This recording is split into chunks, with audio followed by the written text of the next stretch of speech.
Miaraba ho an'ny vahoaka malagasy rehetra manerana nosy. Izaho Voavy paulin, mpilalao an'ny Baria de Madagasikara. Iresaka kely aminareo aho momba ny natiora sy Madagasikara.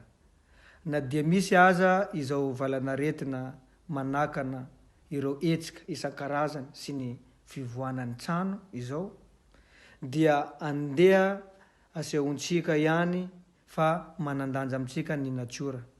Manasa anao malagasy namako haneo fitiavana lehibe ho an'ny natiora. Harena lehibe an'ny tanindrazantsika Madagasikara. Handao hitondra ny anjara borikintsika amin'ny fanasoniavana ny antso ho an'ny vohary. Efa maherin'ny efajato ireo nanao sonia, ianao sisa no anjasana.